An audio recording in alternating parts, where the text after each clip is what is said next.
मुंबई नाका police station या ठिकाणी नंदिनी नदीच्या काठावरती काही जिलेटिन सारखे दिसणारे स्फोटक पदार्थ निष्काळजीपणे टाकल्याची घटना घडली होती। तर घटनेचं गांभीर्य या ठिकाणी लक्षात घेता तात्काळ मुंबई नाका पोलीस स्टेशन या ठिकाणी गुन्हा दाखल करण्यात आलेला आहे आणि ह्या घटनेचं गांभीर्य ओळखून लगेचच तपासाच्या टीम या ठिकाणी रवाना झाल्या होत्या। हे जिलेटिन कशासाठी आणलं गेलं होतं, कुठल्या दिशेने आणलं गेलं होतं किंवा ह्याचा वापर कशासाठी करण्यात आला होता, हे सगळं शोधून काढण्यासाठी एपीआय वाघ आणि त्यांच्या अंडरमध्ये एक टीम या ठिकाणी तयार करण्यात आली होती।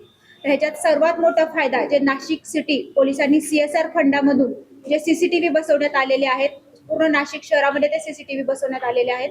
या CCTVमध्ये ही जिलेटिन टाकणारी गाडी आमच्या लक्षात ह्या ठिकाणी आली आणि त्या गाडीचा माग काढत असता असं लक्षात आलं की सदर जिलेटिनच्या कांड्या हे एका भंगार दुकानामध्ये आम्हाला एका भंगारवाल्याने विक्रीसाठी जे घेतलं गोडाऊन हे घेतलं होतं विक्रीसाठी, त्यांनी गाडी विकत घेतली होती। तर त्या गाडीच्या डिक्कीमध्ये अशा प्रकारचं हे जिलेटिन ह्या ठिकाणी सापडलं आणि अजून त्याचा सखोल तपास केला असता आम्हाला असं लक्षात आलेलं आहे की Solvo explosive and chemical private limited factory या कंपनीला समृद्धीचं महामार्गाचं दगड तोडणे किंवा डोंगर तोडण्याच्या अनुषंगाने काम देण्यात आलं होतं आणि ह्या कंपनीच्या माध्यमातून ज्या गाड्या भंगारमध्ये विकल्या गेलेल्या होत्या त्या गाड्यांमध्ये हे जिलेटिन ठेवलं गेलं होतं आणि ते त्यांच्याकडून निष्काळजीपणे त्याच्यात लॉक झालं होतं आणि ते तसंच त्यांनी भंगारच्या गाड्या ह्या समोरच्या विक्रेत्याला या ठिकाणी विकल्या आणि त्यांनी त्याला गांभीर्य लक्षात न आल्यामुळे त्या कांड्या तशा कचऱ्यामध्ये ह्या ठिकाणी टाकून दिल्या होत्या।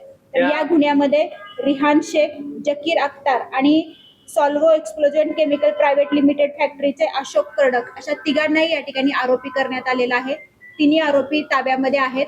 सदर पुढचा तपास हा मुंबई नाका पोलीस स्टेशन मार्फत सुरू आहे। सदर घटनेमध्ये कुठल्याही प्रकारचा घातपाताचा प्रकार हा लक्षात आलेला नाहीये। तपास मुंबई नाका पोलीस स्टेशन मार्फत अजून सुरू आहे।